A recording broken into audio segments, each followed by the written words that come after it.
What is up, ladies and gentlemen? Welcome back to another episode of What Suits You. And today I have with me, Uh, Roscoe Mays. yes, man, yeah. So, we always talk about life, both on and or both at work and not at work. And what really kind of got me started with self improvement and things like that is the day you called me out on my bullshit, man. Yeah. It was very it was easy. It was easy to get offended at first, right?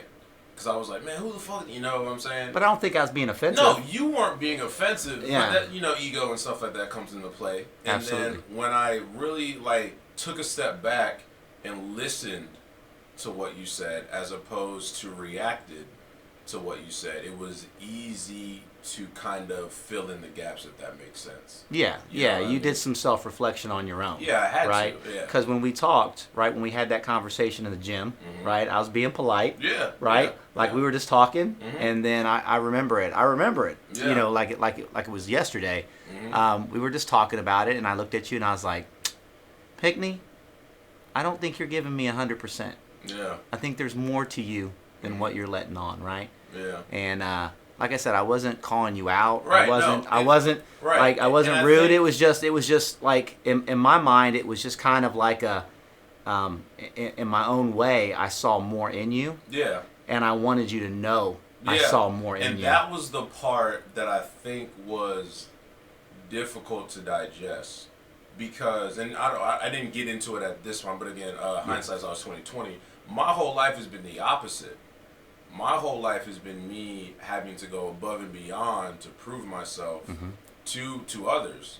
So when I finally, because at Lake and Heath, I was it was rough for me at first, but by the time I left, I was pretty good amongst everyone. Like the civilians loved me, the new guys looked up to me, and the staffs and techs or whatever knew I was reliable. And it's kind of it's happening here now as well. Yep. So I was in a good place. You know what I mean? Not necessarily at that time when we had that conversation, but I was starting to pick up steam even then. Yes. Right. Yeah. So the fact that you called me on it, it was surprising because I was like, wow, like someone actually, other than family, Yeah. actually sees parts of me that I'm not necessarily showing. Yeah. So that was the part where I say it was easy to get offended. Not that you were being offensive. Yeah. But it was like confusing. You know what I mean? Well, there were a large group of you that came in that had really poor supervision, right? So when I got there, that was the first thing that I noticed is there was a lot of bitterness, right? Yeah. There was a lot of zero fucks that we use right now, right? That we say right now, like zero fucks. Yeah, yeah. So, I tried when I got there to, sit down with everybody, and I think at the time when I first got there, I think you were in dispatch. You were one of the guys that was in dispatch. Probably, because I went there twice. Yep, and then you came out because that's when you and I started talking. So, just from, I'm a creature of habits. Everyone and is. one of the things that I like to do, man, is I observe, right? I observe people. You people watch, yeah. Because, well, and not in a bad way, Right, right? no, we all do it in a bad way, right? I get it. We Yeah. all do it in a bad way, but I mean, Yeah. like, whenever you come someplace new, right? Whenever you arrive, you never want to just be you. You got to kind of figure people out, right? And that was one of the things that I did. And what I mean by that is that you got to understand people, and you can't understand people unless you watch them, you understand your them. environment, yeah. Yes, Yeah. and I got to see your previous EPRs because I had done those EPRs and stuff, and I seen some of the staffs and the techs that we had there, and I saw some of the without using a buzzword, some of the toxicity that existed, right? Yeah, yeah. So I understood for a lot of you there was more there, right? There was more there. So the more you and I began talking, because I'm always the kind of person, if I see you, I'm going to say, hey, what's Right, up, yeah, whatever. yeah. And it's genuine, right? Because I break people down because it's the way you learn them. You can't sit there in our job and have that time, unless you're on shift, Yeah. right? But even then, when I was on shift in that leadership position, I didn't have time to break bread and do some of the stuff with you guys on the daily, right? Yeah. Because I had other obligations. So I always made it a point when I saw you guys to be like, hey, how you doing? How Right, was your just weekend? checking in, right, Exactly, yeah, exactly. Because you can learn so much from people from those mannerisms and those actions. And that goes a long way as well. You know what I'm saying? Because I went through every emotion in England, man. From like complete almost despair to happiness to joy to whatever, and you know what I'm saying. So those little things go a long way as well. They do, and that's one of the things that I picked up. When you're genuine, like I said, you got to be genuine, right? Because if someone never talks to you and all of a sudden they start trying to talk to you, like it's not. It's like, genuine. What are you trying to sell me? Yeah, exactly. But that's why I always come in. I always talk to you guys. I always make it a point just to get some face to face, make sure you guys are good. But yeah, I mean, the whole point with you was the fact that you're a smart guy, man, and like that's one of the things that. And before you left Lakenheath, people caught on to that. They knew that. I'll never forget the briefing you gave Chief, man. We finished the conversation, and when he hung up the conference call with you, and he was like, "That dude's squared away. Like he knows what he's doing, right?" And so when you put forth that effort, right, when you don't get complacent, because it's easy. We talked about complacency the other day, right? You're a force to be reckoned with. Like I know that. That's why like. When I need something, I'm like, hey, Pink, hey, this is what I need you to do, man. Like work with it, right? Like that day we were working on the Crash Matrix, man. We were going back and forth in emails because, like I said, you just need someone to spark that creativity in you or give you, like, carte blanche, right? Just to fucking do whatever you want to do. And that's the great thing, man. Like when you went through ALS and the changes I saw in you, and I'll never forget, man. I'll never forget the conversation we had in the training office when you were in ALS, and you came back and you looked at me and you were like, you're like, Sergeant Mays, I now understand. I now understand all this stuff you were telling me. I got it now, man. I got it, and I'm like. And also, Officer 1 helped a lot with that as well. It helped me kind of link the two because it for a long time for me, just kind of diving into my own brain, it kind of felt like I had two different pools of knowledge. Like I had Air Force stuff and firefighting stuff. Yeah. But ALS kind of like plus officer helped me kind of put it together. You get what I'm saying? Yeah. So like when we had like group projects and stuff in the at the end of ALS we do like a little kind of like a peer review. We called it a roast because that's just what's the nature of our class. Yeah. But everyone was just like, man, Peyton just keeps talking, like he won't shut up. It's like, well, because no one else is saying anything, and I got ideas, so so it really kind of helped me put two and two together. And then plus the stuff with EPRs and like bullet writing and shit. Yeah. I was like, man, that part sucked for me. I hated it, but I passed. I got like an 8 out of 10 or whatever. It's one of those things with bullet writing. It's a skill, right? So the more you do it, the better you get at it, right? It's so crazy that it's not crazy. It's just the way it is. The Air Force is no different than any business, right? Yeah. The ability to articulate, right? To fasten words together, right? To form an idea is paramount, right? And people don't understand that. They don't understand the intrinsic value of an EPR because they just see it as a piece of paper, right? But when that's the only thing they're looking at that's all you got. On you, that's all you got. That's all you got. So the difference is between someone getting promoted and not promoted is how well that piece of paper describes you, right? Just like with the decorations, the same thing, right? So, I have an English degree, but even EPRs and stuff were hard, right? Because you're writing a sentence that has to encapsulate everything. So did you get an English degree before you got in the military? Oh yeah. Okay, all right. Yeah. So I have a degree in both English and philosophy. The overall goal at that point in my life was to be a lawyer. Oh, okay. So I did go about a year and a half in law school, and then I realized that law school wasn't for me. It wasn't where I wanted to be. Okay. Life's a journey, man. Yeah. And you oftentimes find that where you're supposed to be is eventually where you're going to get to. If that makes sense, right? That makes a lot of sense to me, man. Sometimes people can map things out and it just works well, right? Because certain people just have a propensity for certain things, right? And we talk about whether or not your goals line up with your values, right?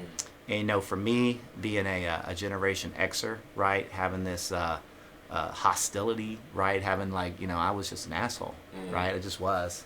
I was selfish, and life will take you on a journey, and you will eventually. I firmly believe this. You will eventually get to the place you're supposed to be. I agree with that. It's funny. I wanna touch on this real quick. I wanna go back to the complacency.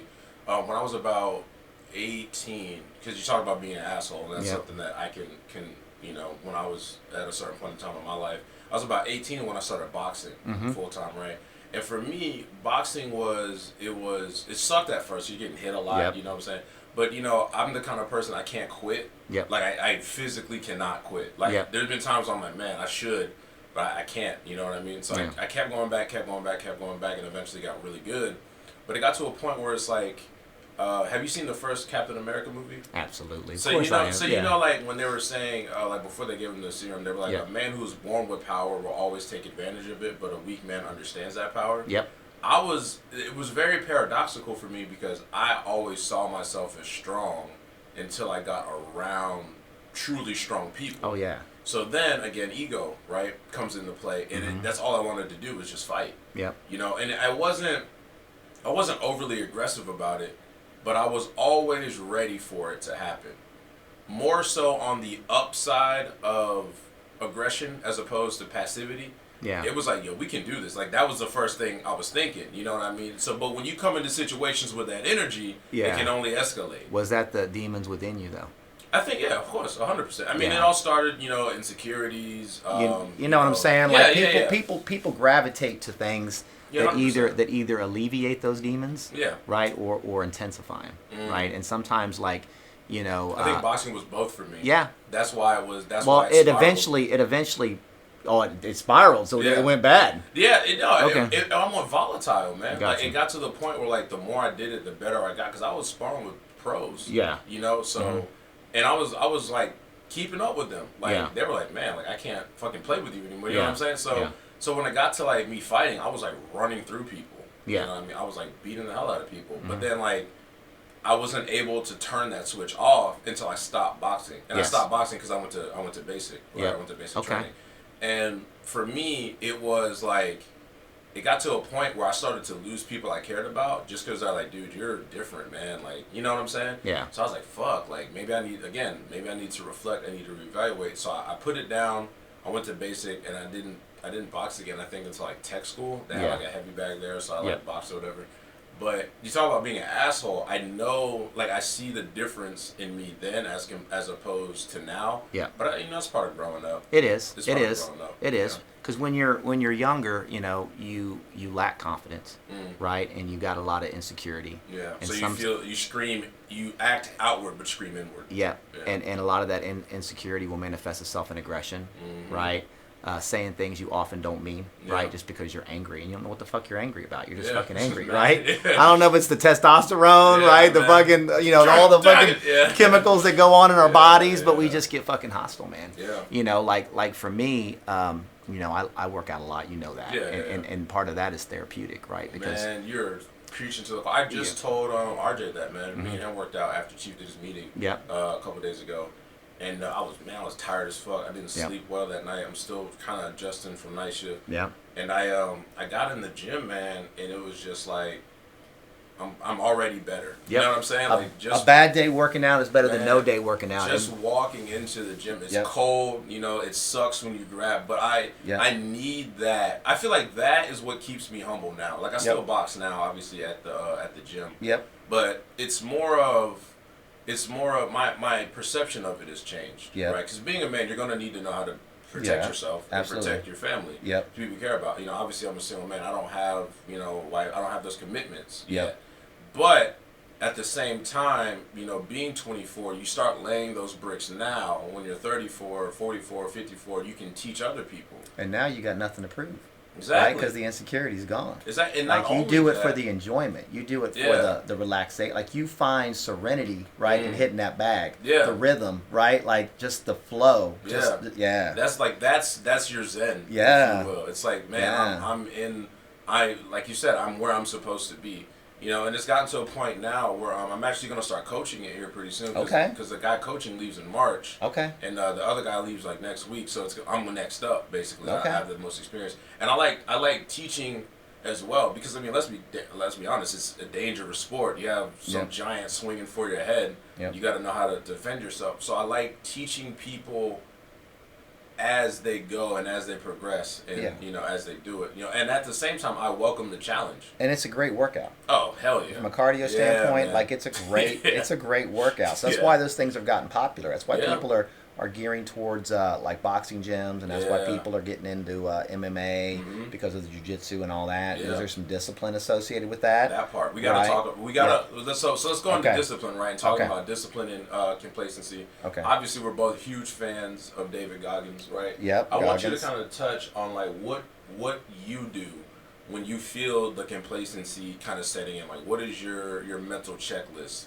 if you will, when you feel those things, like when you feel it creeping up? Like, what do you do to combat that? I'll be honest with you. I have less issue with complacency because I'm the hardest person. I'm harder on myself than anyone else, if that makes sense, right? Like Chief gets on me because he says I'm 100% all the time.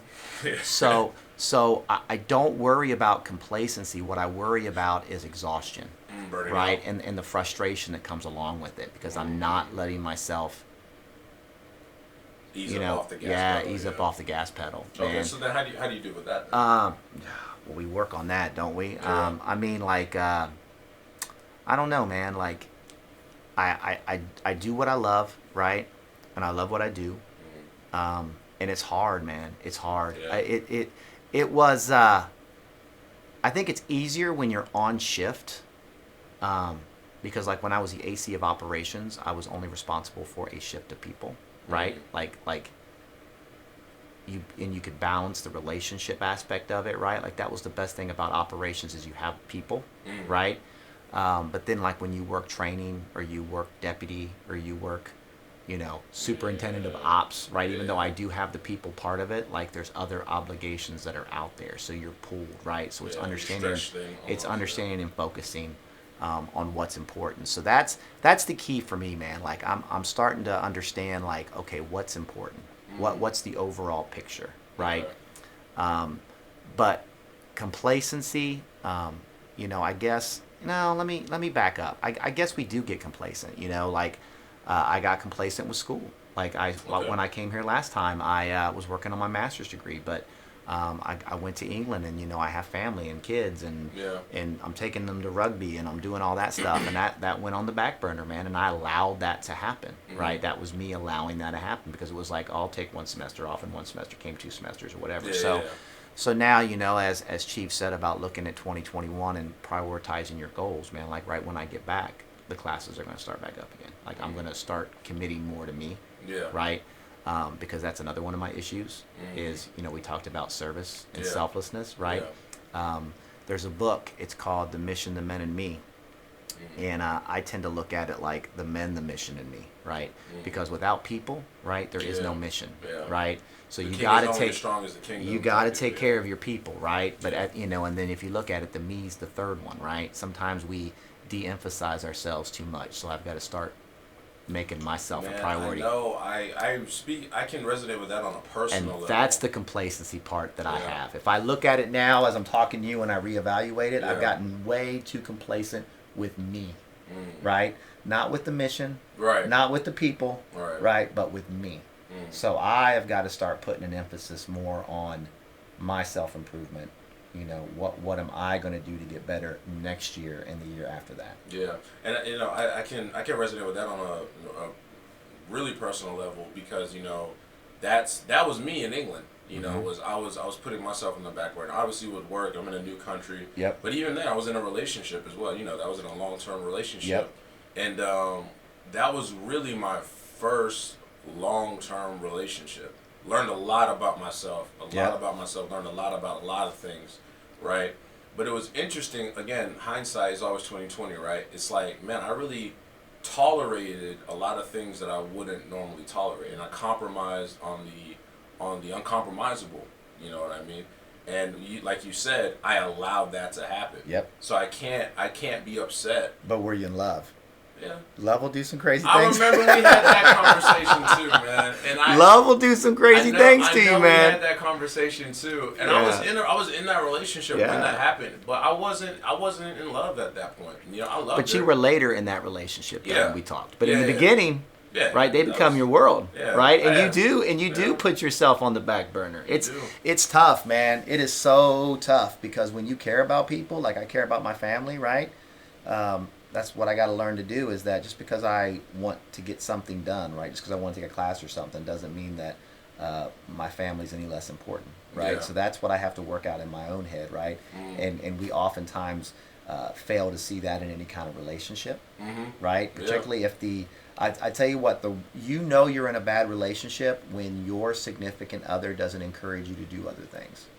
If she's not encouraging you to do other things, then you are probably in a bad relationship. Yeah. If she's wanting 100% of your time and not giving you time to be creative or to pursue some of the interests that you have, then you're probably in a bad relationship. I can agree with that, and I mean, it got to a point as well, and this isn't to talk bad about her, because me and her, we don't speak anymore. Yeah. But it got to a point to where, as I started to find my footing, because people change in relationships. They do. When I first got with her, I was a complete mess, right? Yep. Emotionally, I was a complete mess. But mentally, physically, I knew enough about myself to be like, look, I'm fucked up. You know what I'm saying? Like, you know what I'm saying? Like, we can do this, but right here, like, I can't give you, like, you know what I'm saying? Yeah. And she was cool with it. So, she kind of became my emotional support up until a point. Yeah. And then I figured it out for myself, and it was like, hey, I don't really need that from you anymore. You know what I'm saying? Yeah. And then that's when, her insecurities and things started to well up. And it got to a point like, I was out I would go out to Berman, I would rap. You know what I mean? Yeah. I had like my own music. I went to the music awards, got invited to that, which was crazy, right? Yeah. 23, 24, I was 23 because that was in May. 23, right, going to fucking music awards, which was wild to me. You know what I'm saying? So I was doing all these things as well as work was looking up. People were like, damn, Pinky's kind of he's killing it, man. Like I was really like finding my foot. I was going, and she started to feel left behind, right? She started to feel left behind, and I remember she told me, she was like, you need to date someone like you, and I was like, I don't like dudes, like that was the joke. That was the joke I threw out to lighten the mood, you know what I mean? But like I was like, man, like I don't want the chick that I love to feel that way. Yeah. So then I started to pull back for me and add more to the relationship, and then it, fizzled out when I left. But I actually have this bet with Sergeant Taylor. I bet Sergeant Taylor that I'll never fall in love again. Now the difference to me at 24, what I wholeheartedly believe is there's a difference between being in love and loving someone. There is, but you have to be in love first before you can love someone, if that makes sense. It does not. Not to me. So for example, being in love, that is a, physiological, chemical reaction in your body, right? Like you can become to love someone, and part of that is both physical. I hate to use emotional, because what is emotion, right? But there's certain, pheromones, there's certain things that go on within us, right, that attract us to certain people, right? Yeah. And that is the being in love, right? And eventually, just like any other drug, that shit it ruins your life. Well, I didn't mean it that way, but it will wear out, right? Yeah. That initial spark will fade, right? Okay. And then you find that you are in love, right? And what I mean by that is that no one's perfect. We all have flaws, right? And the longer you're with somebody, in my personal belief, you find out whether or not you're in love with someone if you can live with all those flaws, if that makes sense. Yeah, 100%. Right? So like, for example, I've been married for 20 years. So, and I love my wife. I'm in love with my wife, right? And I always tell her, we joke, I'm like, if something happens to you or like I get divorced, I could never marry anyone else, because I don't know if I'm at the stage in my life where I want to deal with anyone else's flaws, right? You understand what I'm saying? Yeah. Like, and I'm sure your parents be the same way. Like, Yeah. when you grow up with someone, right? Yeah. When You learn them. when you learn them, and they learn you, because believe me, they'll put up with your stuff as well. Like, she would not want to put up with anybody else. You know what I'm saying? It is. But that's the in love. That's the in love part. Like, you just love them, right? You're past the physiological, you're past the pheromones, you're past all those biological impulses. Like, you just find comfort with them. So you are going to have to be in love again to get in love, if that makes sense. You're going to have to find someone that just, whether it's, that person that like catches your eye. I mean, because physical's always easy, Right? but the way she talks or the conversations you have Right. with her, right? Yeah. Like that's going to pull you in, right? And then once she pulls you in, can you live with the little flaws that are going to pop out as time goes on? I always tell people, man, before you get married, live with someone for a year. Live with them. Facts.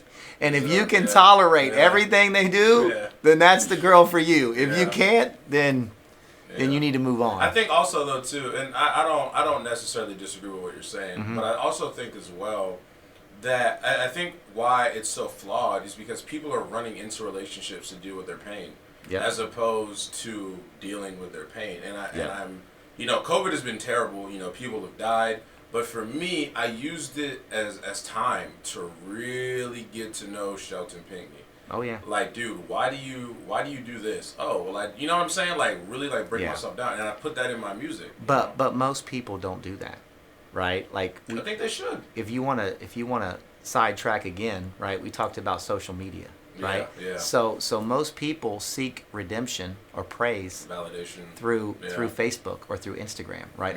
Or through Twitter something. or whatever, right? Like they need the likes, right? They need to know that rather than taking the time to know themselves, right? And journal or do whatever they need to do some self-exploration, right? They post everything out on the World Wide Web. And for anyone that's listening right now, like, no one cares what you think. I mean, I don't mean that in a rude way, but like, if you honestly think that your opinion matters, it doesn't. Like, my opinion doesn't matter. Like, if you don't like what I'm saying, that's fine. Like, we're just people, man.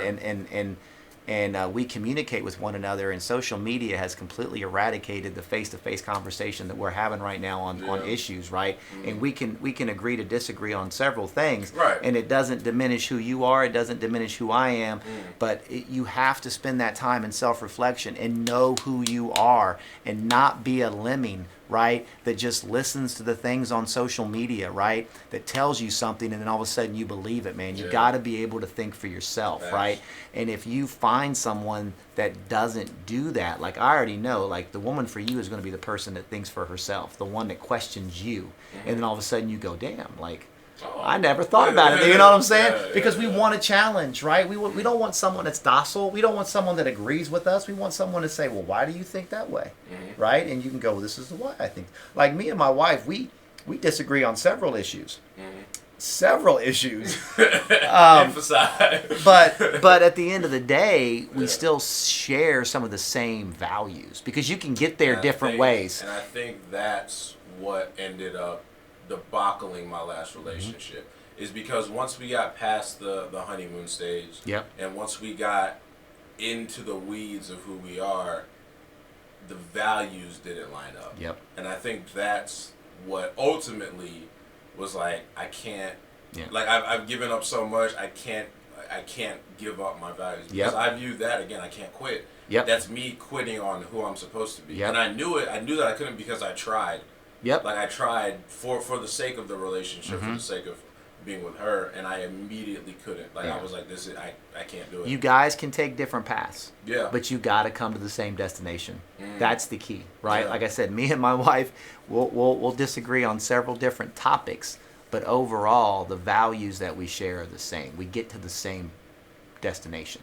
We just have a different path that we take. Right. And that is pivotal. That's pivotal. Many people don't think about that, right? They don't think about, why do you believe the way you do? Like, what is it? For some of us, it's our parents, right? Like, our parents gave you. But I can guarantee you, I was way more liberal at 18 than I am now, right? I'm way more conservative now, and there's reasons for that, right? There's reasons for that. I find myself, and not to talk politics, but I find myself understanding. I feel like the truth is in the middle. I always say this. I feel like the truth is gray, right? And I feel like there's extremes on both sides. There are, absolutely. You're always going to have that. There are. But I feel like if the truth is some people suck, some people on the left or right or whatever go, well, they suck because this, that, and the third, and people point fingers, right? And as far as, again, going back to dating, I was talking to this girl last night. She's really cool. She's dope. And we were just talking about why the dating pool sucks. And I was like, a lot of it is just like, there's hurt people. You know what I'm saying? Like, a lot of people are like, well, these people suck because X, Y, and Z. It's like, dude, everyone has pain, right? Yeah. Everyone has a story. Yeah. Everyone has something that they can be mad about. I just choose to do something about it. I'll work out. I'll write a song about it. You know what I'm saying? Because I can't live my life and end up. I always say I want to die great. I used to always say I want to die great. Now I say I want to live great, right? Yeah. I can't live great and be angry all the time. Exactly. You know what I'm saying? It's not the same. I think I was thinking about this the other day, and I compare media, all media, right? Whether online, television, whatever. I compare all media now to, or let me back up and rephrase it. I say that social media, right, or not social, but all media, right, social and video, media all that outlets. Media outlets right now are committing the same atrocities that were committed by the Catholic Church back in like the Middle Ages.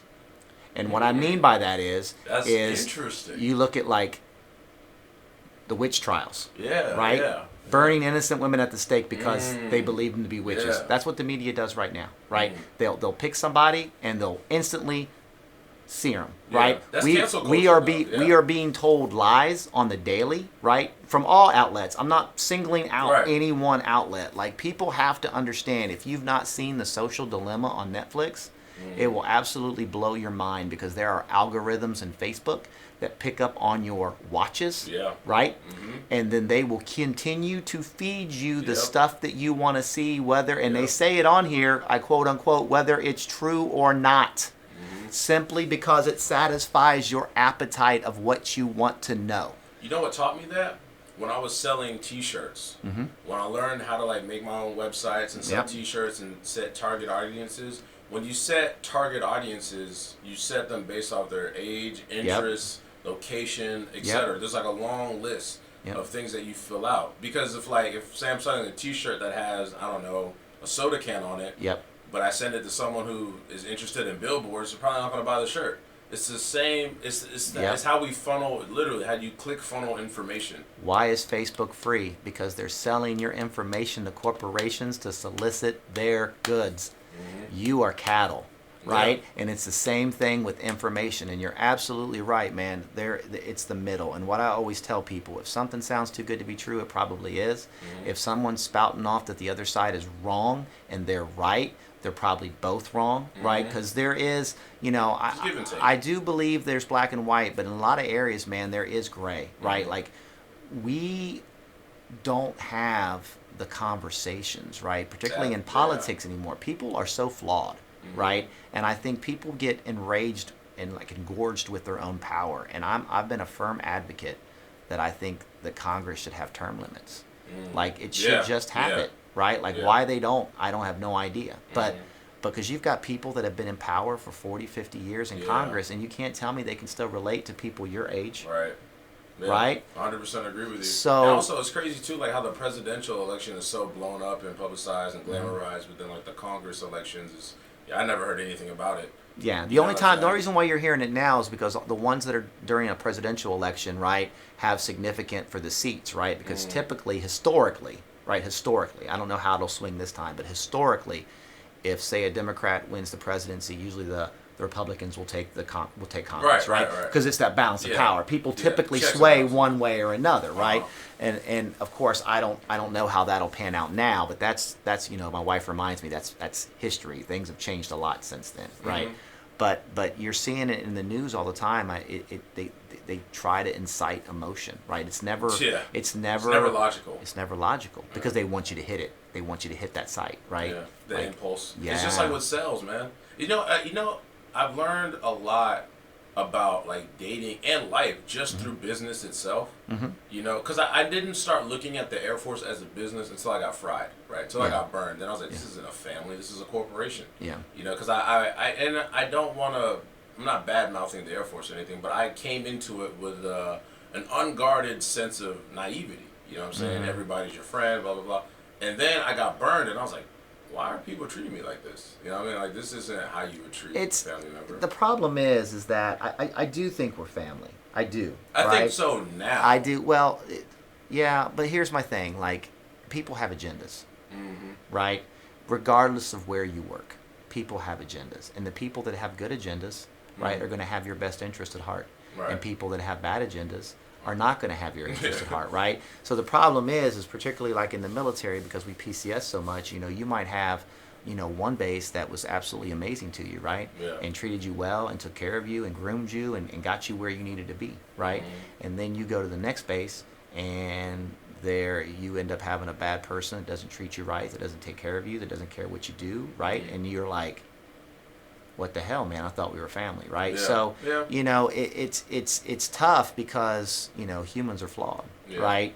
And to say that every single member in the Air Force is a good person would be a lie, right? Yeah. Just like every single person in the world is not a good person, right? Mm-hmm. But I think overall, man, I enjoy what I do. I enjoy the Air Force. I do like the brotherhood, the camaraderie. I'm blessed to be in fire protection. It's done me well. I've got it's a small group of people, and I've made a lot of friends throughout. And I guarantee you, no matter whether you stay in or you get out, right, those connections that you made will carry with you, right? Yeah. Because that's the one thing good about social media. I've said a lot of bad things about Yeah. it. But I was going to get into that as But well. the one thing good about it is the fact that you can connect, man. I didn't get Facebook until I left here in 2017 because of the civilians, the Koreans, right? Yeah. They wanted to stay in contact with me, and I'm glad I did because I stayed in contact with them, and it brought me back here again, right? So there's so many positives, right? Like my boys can communicate with their friends across the world, right? Yeah. Xbox. My son was playing Xbox one morning. I came down. He's sitting there with the headphones on talking. I'm like, what? He's like, I'm talking to so and so. We're playing a game together, and like that is.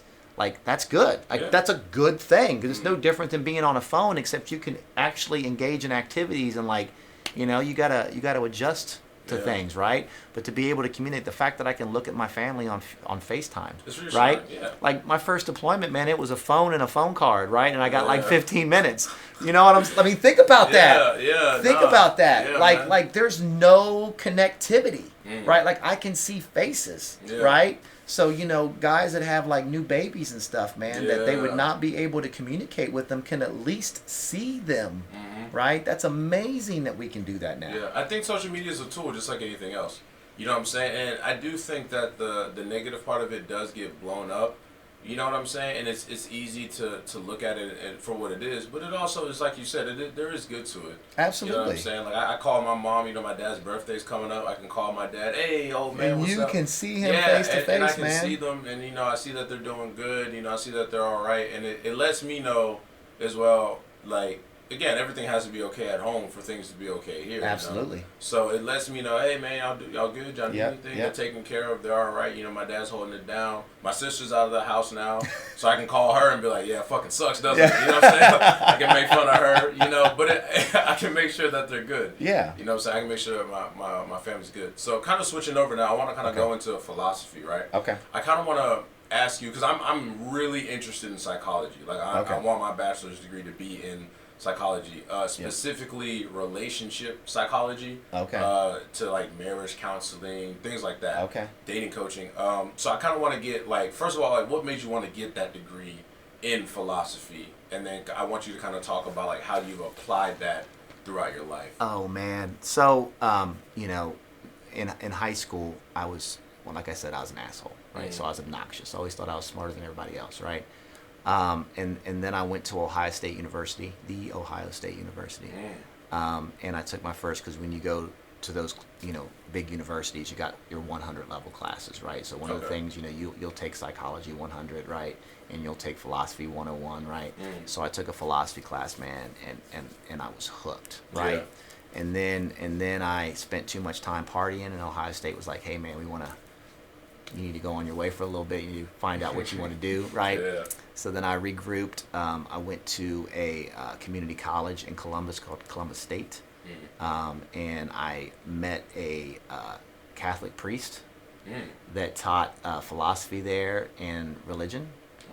And once again, I got the bug. I got hooked because it was the thoughts and ideas and critical thinking and being able, once again, to not just be told something, but to understand why you're being told it, the why. The why is so important. So then from him, I ended up going to Ohio Dominican and majoring in philosophy. And because I had spent so much time in English courses there as well, they're like, well, you only need 2 more classes and you can have a bachelor's in English and philosophy, so I did. And during high school and stuff, I spent a lot of time writing. I was huge into writing. Like journaling? Both, huh? Like journaling? Or? Oh, a little bit of everything. I journaled. I did poetry. Okay. I wrote a lot, right? And then being an English and philosophy major, man, you're writing papers on everything, right? And you're using. What made it easy for me in philosophy is I could use like existentialism or transcendentalism or whatever it was to apply to the references in the books to show how it, how that's the way it was. Okay. And then like I said, I went into law for a while, and I was really good at that because I can argue. I like to argue. I can prove a point, right? And philosophy helps you with that. The Socratic method, right? Talk people around a conversation. I was probably a sophist in the beginning, like the world was relative, right, to what I thought it was, right? Like I could make you believe whatever I wanted you to believe because I could create reality for you, right? Like I could argue whatever. Okay. And as I've gotten older, I've become more platonic. I believe in values and like Plato had there's a chair because there was a concept of a chair before a chair existed, kind of a thing, right? Yeah. So I became very disciplined in that, right, and less about, once again, you change as you're young. When you're young, the world is when you're young, the world is what you want it, right? And I could argue whatever, right? And then as you get older, you understand that without some sort of value, right, without some sort of you self-destruct. You self-destruct, right? If your steps aren't guided. Yeah. So in the military, man, like critical thinking is key, and to be able to understand stuff. Because like when I came into firefighting, I didn't know shit. And I didn't tell anybody I had a degree or anything because people look at you different when they like, oh, you got a degree. Like when I came in, why didn't you be an officer? Like why are you in here, right? And I just sat back, and it's weird because the entire time, and this is what I don't get about airmen now, like because for me, and I understand I was a little bit older, but like. Everything was why. Why do we do that? Why'd you pull up here? Why did Chief 2 suspend fueling operations? Why? Like I wanted to know, right? In that first year of upgrade training, like I knew nothing. Like I just did what I was told, right? Like they're, hey, pull this, do this, da-da-da-da. Didn't know anything, right? And then I get my 5 level, right? And I'm like driving down, I'm like, holy shit, I don't know what I'm doing, right? And then I don't know what it was, just one day, right? Boom, it made sense. Like I understood it. Right? And then I got hungry. And then I was like, well, let me learn more. Because once again, it's that philosopher in me, right? That has to know the why. Like, why, right? So that's how I've used it a lot. I've used it in stating my cases and proving my points. Because once again, man, you got to be able to speak for your people. You got to try to help them, right? To advocate for them. And because there's so many yes people. And sheep. But I've always found it. Now understand something. You have those conversations in private. You state your case. You hear both sides. And win or lose, you come out and you do the mission because the mission's important, right? But just being able to advocate, right? That's key, right? And to be able. And it also goes a long way as well because you're like, man, I put in this amount of work. This guy went to bat for me. Let me give him more ammunition. Yeah. And I use it like talking to you guys, right? Like, if you guys have problems or something, I try to help break it down or try to explain stuff to you guys because that's important, right? Because, we're past the era where you're going to do it because I tell you to. I think that's stupid, right? Like we're past that point in history, right? In the military, like it's important that you understand the why. Just like Chief gave the strategic plan, like he's showing you, right? Like this is what we're doing. You guys helped develop this. This is where we're going. It's important to know that. And that made a lot of sense to me as well because I was like some of the stuff on the list I didn't know. But I was still like I can see. All right, this can fall into this category. I understand how we do that. It was like one of them was like the helmet flashlights. And I was like, I obviously know why we need to do that. Because I've been on the runway where we had to reset a barrier and no one had any fucking lights. It's hard, right? It's difficult. And if that fucks up or a plane crashes, that's millions of dollars out the way. Why not just spend, $20,000, get everybody some flashlight helmets to alleviate that? Like I got it. You know what I'm saying? So I'm kind of at a point now, like you said, like one day you got it. That's kind of where I'm at now, and I think Officer 1 really helped with that as far as like the ops part of it. And And I think as I progress with like inspector and you know all the other certs, I'll start to understand more. But like once I did officer 1, I was like, that's why we can only have 3 to 7 people with 5 being optimal, because span of control. And then I was like, okay, that makes sense. And I was like, oh, that's why the crew chief, or that's why Chief 2 stays. And you understand the span of control concept is a military concept that fire got from the military, right? Like fire and the military have so many things in common. Yeah, right. Because it's a fight. Because it's a fight. Yeah. You fight fires, right? We call firefighters, right? So yeah, I think that's why it works so well for us. That's why I think as firefighters we're so better prepared for everything. Yeah. Because we are taught from day one, right, that we have certain responsibilities, which all jobs do. I'm not demeaning that, but you know, we have very young guys that have to take command and control of engine crews of 4 people. Situations, of at least 4 people, right? And then as that thing escalates, more people come, right? And then that span of control increases, right?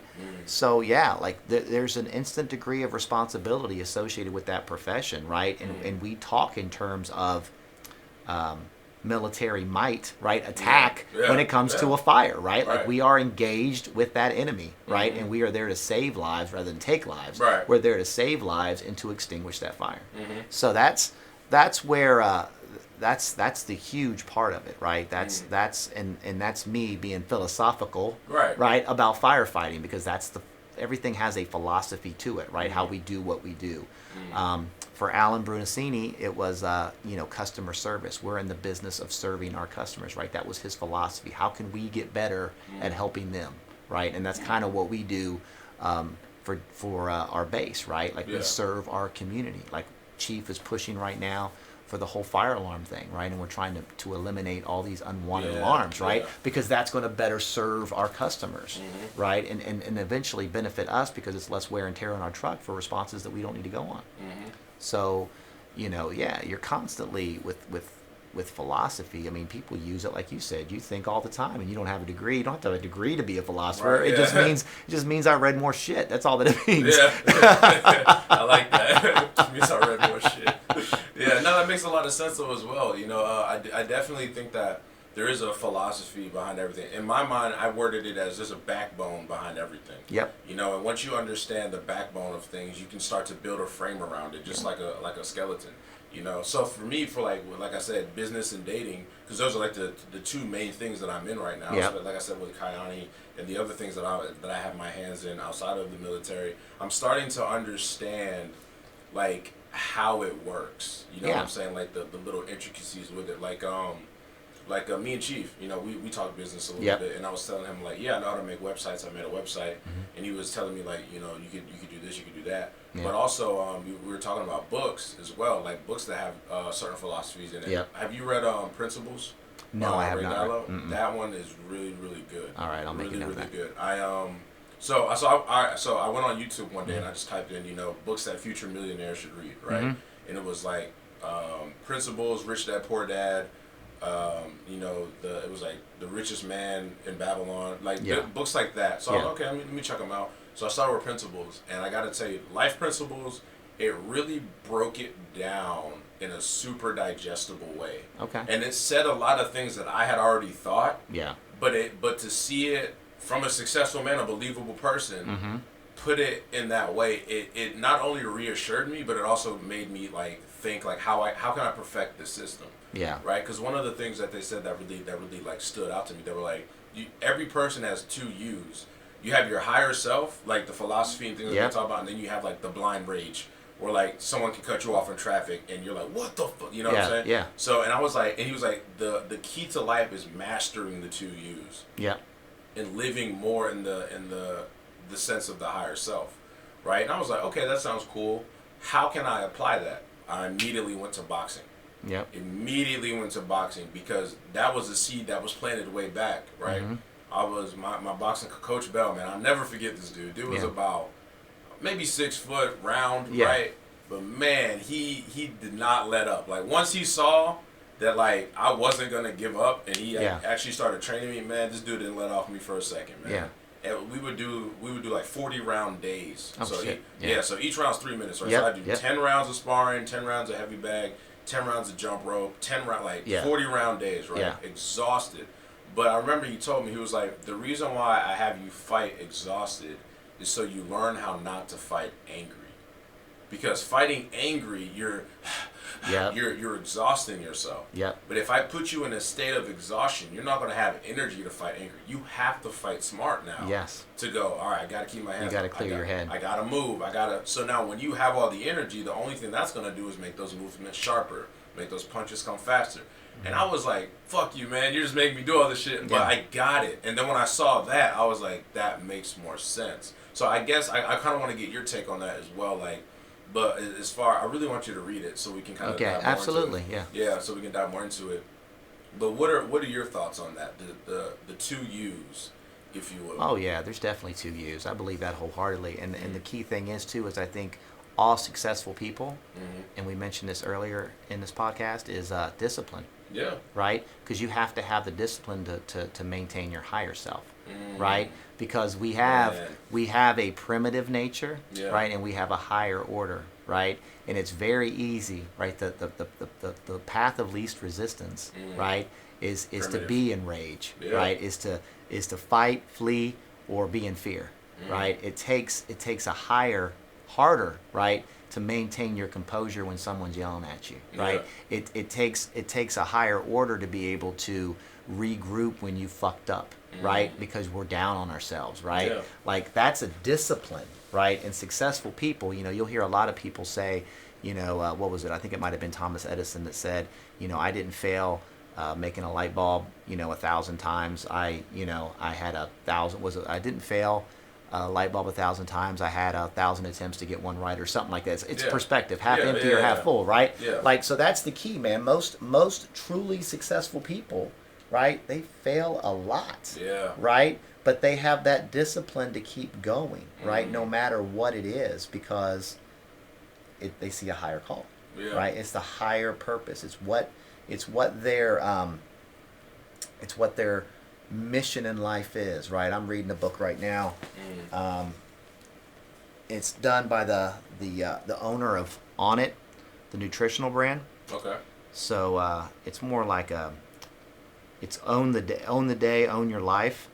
And he's talking about like it starts off like the things that you can do to own your day, right? To make your day better, right? Right, because it's about the small battles. Yes. That help you win the big ones. And now he's getting into the part where he's talking about like own your space. Yeah. Right? Yeah. Have a mission. Know what that mission is. Yeah. Right? For you. Because if you don't know, he says there's two types of people, right? There's people that love what they do, and there's people that do what they love. And what he means by that is there's people that work, right, that love the work they do. And then there's other people that work so they can do what they love, right? And he said, neither one is better than the other, right? But you have to know who you are, right? And you that's have another to have... thing, when we're talking about discipline, self-awareness Yes. is huge in discipline. Because before I knew who David Goggins was, I was talking to the AC before, Fackler, Jones. And like I was up, man. Like even now, like I was up at like 11 at night, like doing music, working on a CDC, something. Yeah. Because I had worked out, I had checked off everything for that day. I was like, all right, let me get a jump on a little bit before writing bullets, whatever the case, or giving my supervisor bullets. Yeah. And he was like, Pinckney, like, go to bed. Like, what are you doing? I was like, I'm making a song. And he was like, let me hear it. So I let him hear it. He's like, holy shit, that's actually really good. And I was like, this is my time. Yeah. Like I've given time, and I'm still on the clock. We get a call, obviously I have to go. Yeah. But this is my time now. Like I have time to do what I want to do. Yeah. So I'm gonna do it. And then like the next morning, I'd be up at like 5 a.m. out in the gym. So it was easy for me to do that because I knew where I was going. Yes. Right. And even now, like yesterday, went to the gym, finished up my paperwork, was super productive, did everything I needed to do. Today, I got out of bed at noon, which is really late for me. Yeah. But went to the gym. I did my mobility day because it's Sunday. Yeah. To stay loose and limber. But I still checked all the boxes. Yeah. You know what I'm saying? Yeah. But for me, the discipline comes in, like, doing, like, I'll put it in workout terms, doing the rep correctly. Yes. It used to be getting to the gym, right? Yeah. And then it used to be, okay, going up 5 pounds. But it's like I got that already. You know what I'm saying? It's not enough for me now to just be in the gym. Yeah. I need to be in the gym adding 5 pounds, and I need to be doing the reps correctly because you level up, right? Yeah. And as you hit one goal, Yeah. you got to set another one for yourself. If You not, do. then complacency sets in, right? Yes. And you don't sharpen that discipline. Yes. So as I continue, you know, I'm really I'm thankful and I'm really excited to see, you know, where I'm going to end up in 10, 20 years. Yes. You know, because I know I'm going to be successful in anything that I do. I just want, it's almost like, I just want to know exactly how I get there. You know what I'm saying? It's like, and again, it goes into the book. Like, you look at yourself third person. Yeah. I do that when shit sucks. That's what helps me get through. Is I look at things third person. It's like, all right, we got this kid here, right? Yeah. He's a hard worker. You know, he's talented. He can be impulsive, but he's working on it. You know, I'll really look at myself for just my perception of myself, which is the most important perception. And then I go, what can I do to make this kid better? And if that doesn't work, I also reverse engineer my life. Okay. I'll go, what would 50-year-old Shelton Pinckney wish he did at 24? Oh, that's a good thing. And that's then I'll do that. You know what that's I'm saying? a good point. Cool, I'm doing that today. You know what I mean? Yeah. Like, one thing that kind of put me on that track was I got a credit card, right? Yeah. Been scared of credit cards my whole life. Yep. I remember when I turned 18, I got a credit card in the mail, shredded it immediately. Yep. Because you know, I was like, people can have debt. Yep. I didn't like you said, I didn't understand it. Yep. Right? I now understand that with a credit card, well, with certain ones, with Navy Federal at least, you can get rewards points for spending your money. Yep. Exactly. Right? And then with those points, you can trade it in for cash, rewards, whatever the case. Yep. So you're telling me that if I spend $100, I can get 5 back? Yeah. That's an investment. Yes. You know what I'm saying? Yeah. That's me, and not only that, it's me managing my liabilities. You know, say I need to spend $100 on something. Say I spend $100 on an app, but it's for the year. Yeah. As opposed to the monthly one, I end up spending $140 or whatever. I can buy that for the year, $100. And you were going to pay cash for it anyways. Exactly. You pay cash and you get a bonus back. And now I'm getting the $5, so I really paid $95 for it. Yes. You know what I'm saying? But then talking about, I know I'm kind of bouncing around here, so I'm just flowing. Yeah. But talking about philosophy as well. Yeah.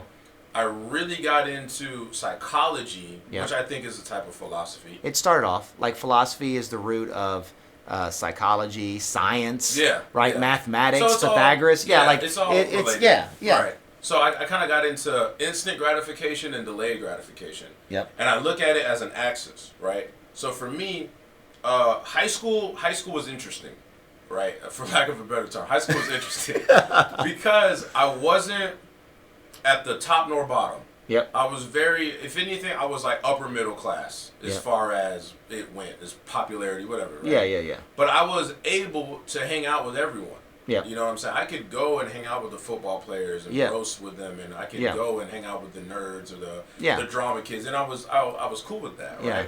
But there is the people that I noticed that were at the top, got all the girls, had the nice car, they're not doing shit now. Right? Yeah. And the reason is, I believe, is because they came from power. They had They're not that. hungry. Yeah. They had that their whole life. Yeah. Until they didn't one day. Yep. And then they were like, fuck. You know, whereas me, I always look at myself as below average. Not to be, it started as me beating up myself. But I do it now to propel me forward.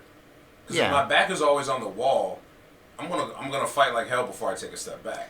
But understand, you do have to understand what's going to make you happy, right? Because if you go through that journey, right, just looking for certain things, right, like I want to be rich, I want to be successful, I want to be that, right.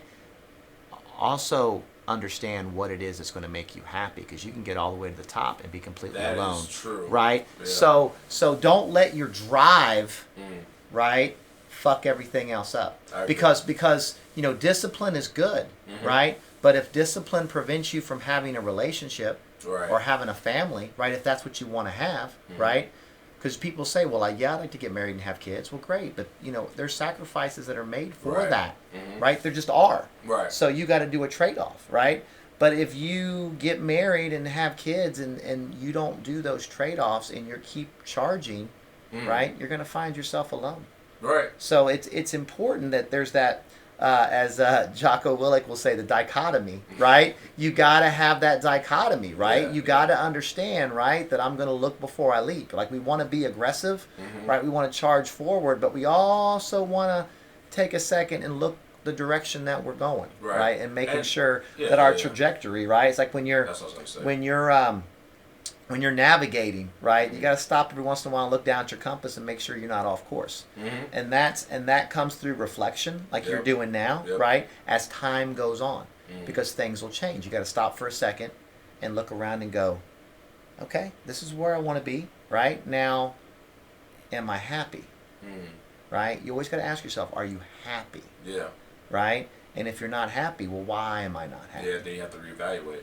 I think for me, it's more of I've gone so long in my personal life without that drive. Like when I was in England for 4 years. Yep. And I did a lot of growth, but I was pussyfooting with the gas pedal. Yeah. You know what I'm saying? I was pussyfooting with it. Yeah. So now it's like, fuck it. It's time to floor it. You know what I'm saying? Yeah, absolutely. And I do agree with what you're saying because I've thought about that. But with me thinking about that, it was me looking for a way out of the hard work. Yeah. So now I tend to pull away from it, but I know the difference. But I'm saying when the thought first came into my head, that's I'm saying charge ahead. I get what you're saying. Yeah. But every once in a while, stop. Yep. Right. Check your compass. Right. Check your values. Check everything that's going on. Yep. And then press forward. Yep. Right? I agree with that. 100%. Because, like I said, I'm a firm believer that I don't think that you can make, like, who you're going to love happen, right? I think it just happens, right? But sometimes if your head is if you're looking too far out in the horizon, right?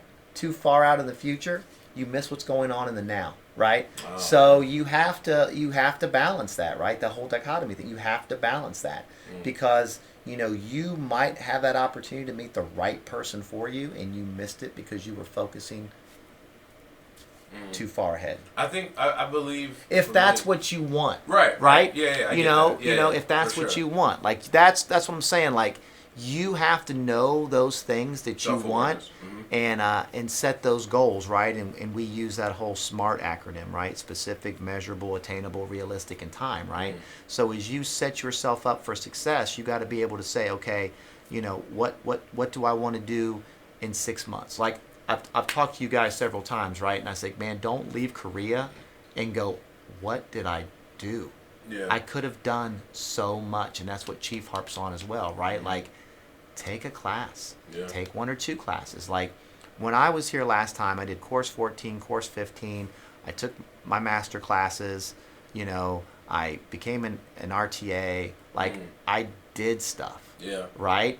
And I still had time to do everything else. I still had time to go out to dinner with Mr. Hong in the shift. And because you've got so much time here because there's no distractions, right? Yeah. There's for me, even though I miss my family, like I told you guys before, there's obligations, there's sacrifices that are made, right, to make sure my son makes it to rugby practice, and I go see him at his rugby games, and my other son has got tennis, or you know what I'm saying? Like you make those sacrifices so you can make those times, those moments in time, so you can be with them. Here, you don't have that, right? You have either I'm going to play another game on Xbox, or I could, write a paper for college and get an A. Like that's the choice. Really, or I can create a song, right? Or I can do a podcast, or I can zone out and watch Netflix for an hour. Like those are the things. And there's nothing wrong with doing it every once in a while because every time you let your brain you just gotta detox. Yeah, but it's gotten to a point. I agree with what you're saying. Like I said when I was riding with you and Chief from Latte Mart, this place is conveniently inconvenient.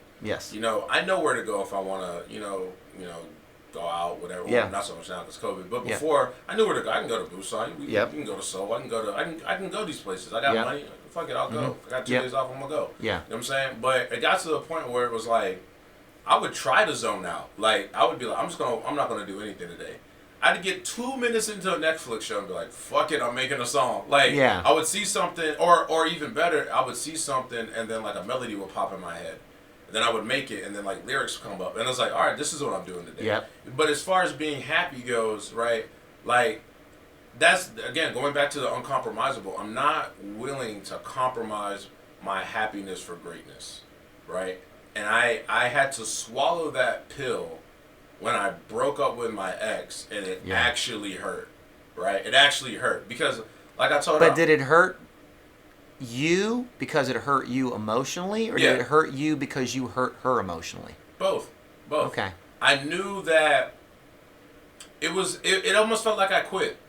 You know what I'm saying? It's tough, isn't it? Yeah. So that's how it hurt. Yeah. Me emotionally. Yeah. It was like, fuck, man. Like, I mean, I'm the one who called it because I Yeah. was like, this is not going anywhere. You know Yeah. what I'm saying? Like, I'm trying to be here, and it just wasn't. But you actually did the right thing. I Like know. sometimes walking away, right, isn't quitting, right? Sometimes Yeah. walking away is best for everyone, right? And you just don't see it at that point in time. But when you have that I don't quit mentality, Yeah, right?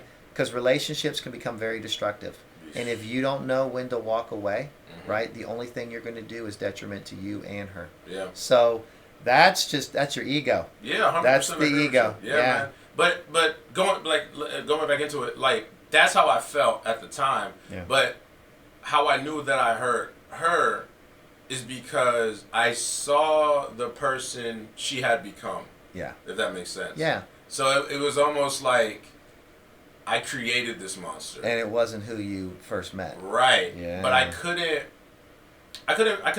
even be mad. You know what I'm saying? I had to accept it and move on, which is eventually what I did. Yeah. But that's how I knew that I wasn't willing to compromise happiness for greatness. You know what I'm saying? Yeah. I was like, I'm gonna be great. I feel that. I wake up with that, and not to say like, oh, I'm better than everyone. It's like, well, not too long ago, I went to boxing. I got beat up. You know, I lost that sparring match. Yeah. But I didn't feel like I lost.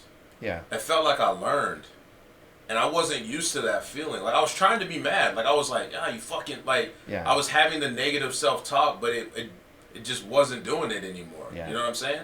Well, so I was like, fuck, okay, let me reevaluate some shit. Came back on Wednesday, destroyed that guy. Yeah. Ran through him. Because I was like, I learned you. Experience is failure, right? And you don't gain experience unless you fail, right? If everyone does everything perfect every single time, there's no growth, right? Yeah. There's no growth. Yeah. Right? You create goals, and when you fail at those goals, it should drive you, inspire you. Yeah, right. So I think that's where you're at in your life right now. Yeah. I don't think you get discouraged, right? If you fail, you look at it and go, okay, well, why did I fail? Right? Yeah. Was I in it? Right? Was that really me boxing? Did I give what I had to give? Did I because obviously you came back and won, so there must have been something you told yourself. Yeah. I really just looked at it again, third person, man. Yeah. Like, this was before I read the book. I just was like, all right, if I was that person, how would I beat me? Yeah.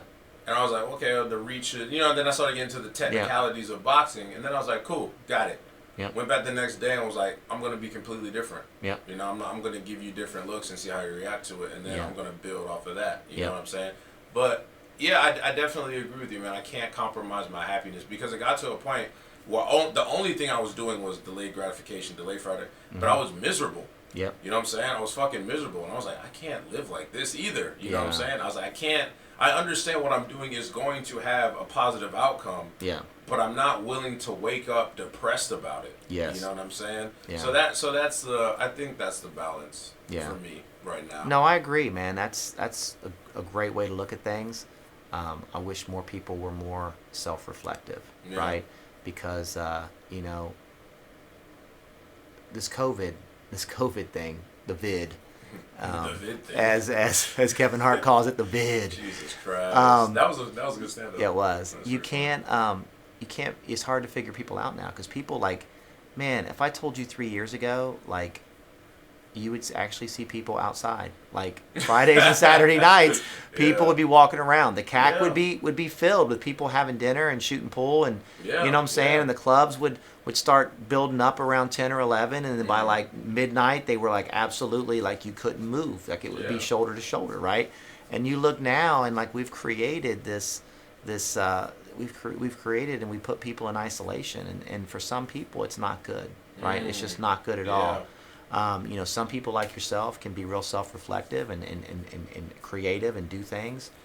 But I worry about other people, man, because it's hard. Like I look at the fire, even the guys in the fire station, Like I wonder what they're doing, right, on their off time, right? Because we're keeping track of who's going to college and who's not. So what are they doing, right, to be productive? I hope they're hanging out with each other, because that's a vital piece too, man. Yeah, we got to be social. Is the communication piece, right? Is that, because we all long for acceptance, right? That may sound weak, but it's the truth. Like, we want to have common interests. We wanna socialize, right? We wanna express our ideas, and we want people. We want to be heard. Yes, for sure. yes. You don't want to be ostracized. I don't know if that always happens, right? Like, I don't know, because you instinctually want to bounce things off of people, right? You want to be like, hey man, I'm having this problem, or I'm having this issue, right? Like, hear me out for a few minutes, right? Like, people need that, and I don't necessarily know if that's happening. Right, I think, honestly, my own personal opinion,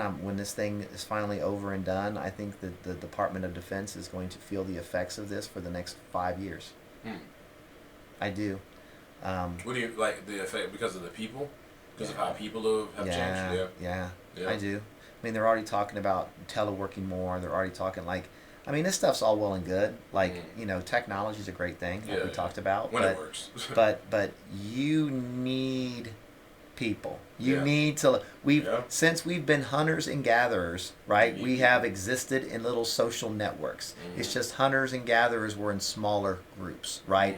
And as we began to farm and build communities, right, we got people together through churches and other things, right? So we inherently, instinctually, right, need that dialogue, right? Like, why is there music? So people can come together, right, and celebrate, right? Like, that's what it is, right? Like, yes, we need our alone time. Yes, we do our reading and we do other things, right? But ultimately, we all gather in things that we like to do and just enjoy, right? And that's what we're losing. Yeah, I know. Like, for me, it was, again, opposite end of the spectrum. And it's crazy. I was actually talking to my mom about this as well, and the reason why is because I actually last year. Well, actually, my parents came to England, and they were living with me, and it was cool because I got to tell them to turn the lights off and stuff. I loved it. It was so good, man. They leave the door open, and I'd be like, what the, just losing it. It was great. You got to be a parent. Oh, man. I was like, God, I can't do this, man. This is rough, right?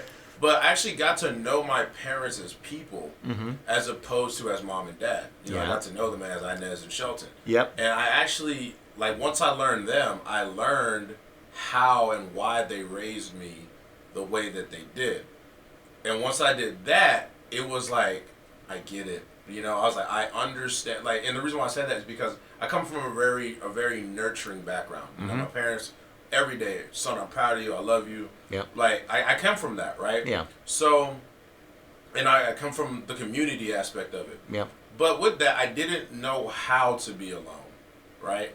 I was like if I was alone, I felt like I needed to call someone or be around somebody, and I needed to do that. I was like, fuck, you know what I mean? Yeah. So I learned how to be alone while I was in England. I remember, it's cool now because, having a dorm room, but I was in a house, you know what I'm saying? I had a whole entire house to myself. It was 2 a.m, I'm just there by myself. I'm like, fuck. Yep. What am I supposed to do? You know what I'm saying? So then that's when I was like, well, I don't know, let me read today, you know? I still don't like reading. I only like reading if it's something where I'm like, that's really interesting, and then the gears get going. But if it's just today is the day that I don't fucking I can't do it, right? I got it. But I learned how to be alone, and I feel like that's what really made me more appreciative of being around people, as well, is because I was like, I've been around people and have felt completely lonely. Yep. You know what I'm saying? These people, I don't relate to anything that they're talking about. Yep. When I stopped drinking, people were like, hey, man, you want to go out to a bar? And I was like, yeah, I still want to hang out. Yeah. And I would do it. And I'm just like, this isn't the same. You know what I mean? It's I feel like I'm here, but I'm not. You know what I'm saying? So I started to learn how to be alone. And then I was like, all right, this is cool. And then I figured out who I was a little bit more, so then when I go out and I hang out with people, I'm still me, I'm just with the group. Yep. You know what I'm saying? I learn, again, it goes back to what you were saying, learning people, learning your environment, knowing the vibe of the group, to be like, I'll kick it, I'll hang out. You know what I'm saying? It's all good. So I feel like for me, it was definitely me learning how to be alone, because I already knew how to be around people. And that's the hardest. Yeah. That is the hardest. My oldest, is going to be going to Navy boot camp in like January 4th. So he leaves the same day I do, right? Okay. So he's going to go into the reserves. He's not doing active duty just because of COVID again. He was supposed to start Eastern Michigan this past year, right? But his scholarship was based on him being in the dorms, right? And then they were like, well, we don't know if we're gonna have classes. Like I wasn't sending him up there to be alone, right, in this kind of environment, right? That's fair. So, and then when they went back to Columbus, obviously the job market isn't great. Like my youngest just finally got picked up for a job at a movie theater because he kept bugging him every single day, right? Persistence, he's definitely persistent. But my son is going to learn how to be alone now, just like you said. Yeah. Because he's going to go away, right? He's going to go through basic alone, right? There's no one to come home to, right? He's going to be there, right? And then from there, he's going to go to tech school. He's going to do his tech school, and then he'll come back, right? The goal is he'll start college in the fall, right? He's actually set himself up quite nice because I gave him 18 months of 9/11, him and my other son, and now he's going to get his full 36, right? So he's actually set himself up nice, and he already had money put aside for college that now he'll be able to use maybe to get a car. You know what I'm saying? Just something to help him that he wouldn't have to use to school, right? Because his school, and I was a little bit upset, man, because I didn't want him to join the military. That's interesting. No, I didn't, man. I didn't. Really? No, I wanted him to just be, I'm a father, dude, right? Like I'm in the military, man, and I'm not saying anything bad about the military because I love the military, man, but it's weird because now, like you said, like you now understand your parents by their names, right? Like I'm now at the point where he's not a little boy, right? And I think that was hard for me to accept. Like I still wanted that little bit of control, right? Like I still wanted to be able to say, hey, man, my goal for you was to just go to college and be a dumb kid, and if you do stupid stuff, it's no big deal because you're in college, right? Where like if you go in the military and you do stupid stuff, like okay. You understand what I'm saying? Like I'm just being a parent, I got you. Right? I'm just being a parent, you know.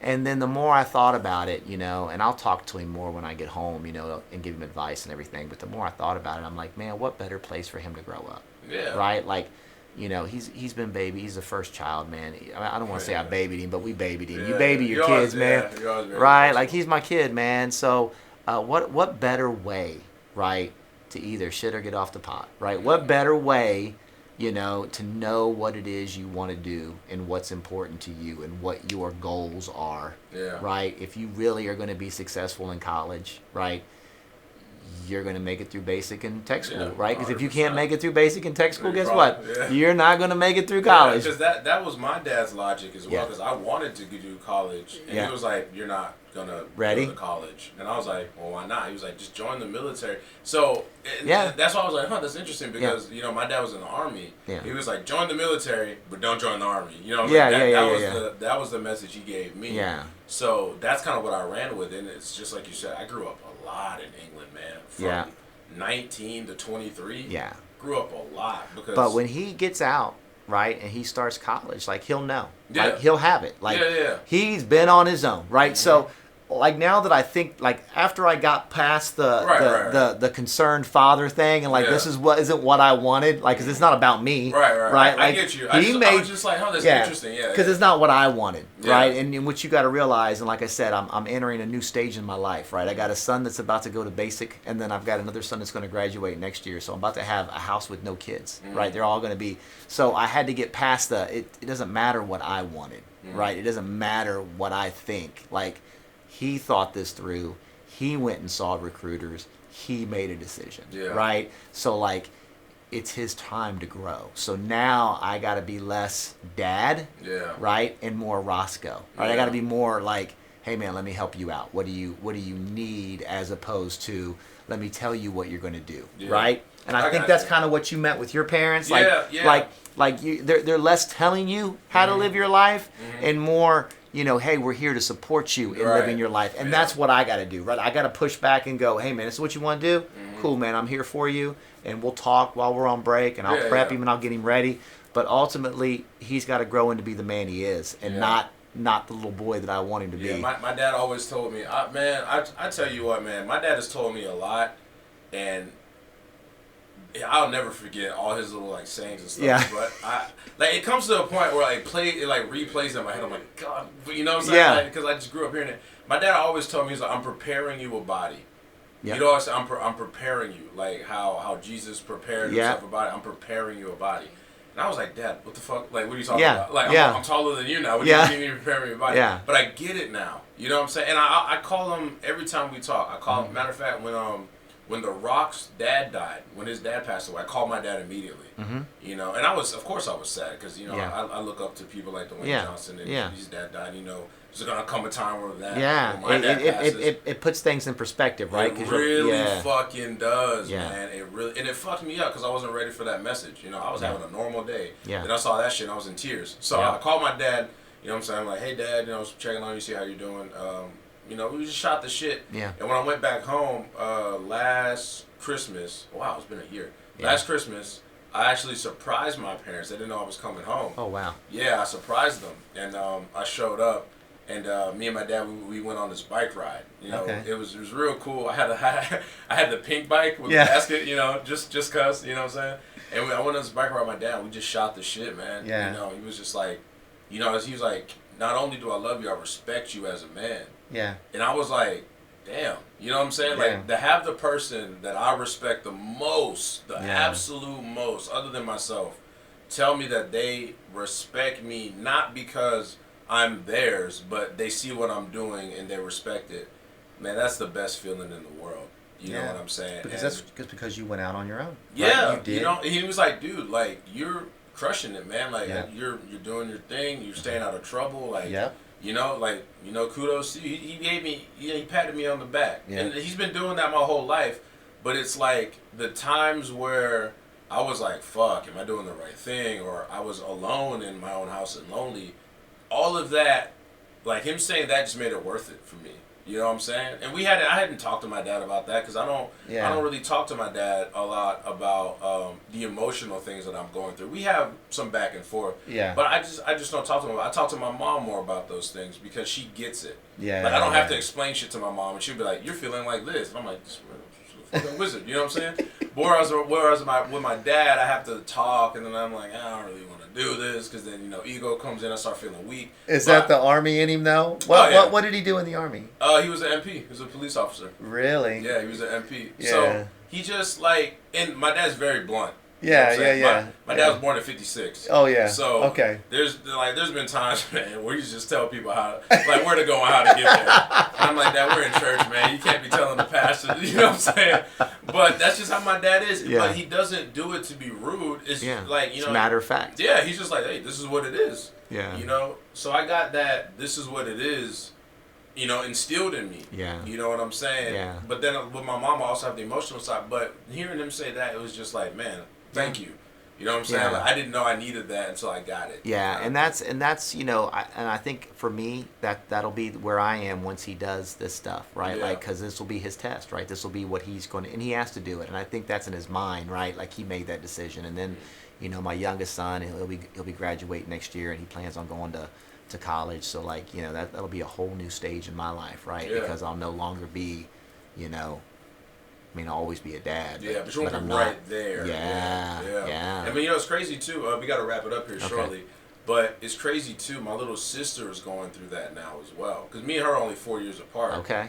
But she's out, like, man, my little sister was like, I can't wait to get out of the house. Like, y'all treat me like a baby. And I was like, I'm telling you. Yeah. I had a blanket being in the military. Yeah. And there were still days where I was like, dude, this is hard. Yeah. You know what I'm saying? Yeah. Like I knew I had a consistent paycheck. Yeah. I knew I had a place to stay. I mean, look at COVID. Like we're still getting paid. Yeah. Right? Like exactly. and there's people losing businesses and everything, man. Yeah. Like it's a shame. Like people don't realize, like, I mean, whether you want to do 20 or you want to do 4, like you've got it made. Mm-hmm. Like you got tuition assistance, like you've got a roof, you've got food. It makes it easy to, like, for me, once I really looked at the military, like, as a business, I was like, dude, it's easy to be great.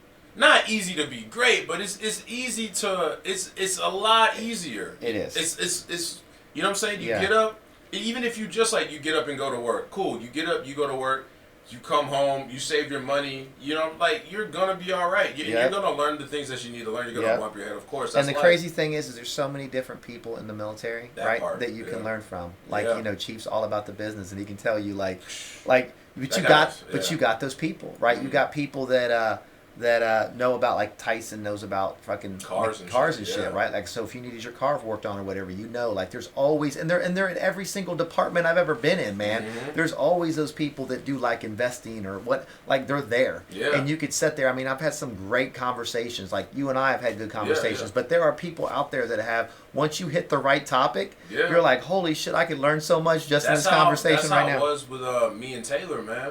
Yeah. Me and Taylor, like when he got the shift, I just straight up asked him. I didn't know what it was about him. Yeah. But I feel like I have this thing where it's like even with Sergeant Madeira as well. I was like, there's something about this dude. Like I don't exactly know, but I wanna pick his brain, find out where he's at. Yeah. It was the same thing with Taylor. You know what I'm saying? We just chopped it up, and you know, we started talking business. We started talking just life. You know, and I was like, this guy like.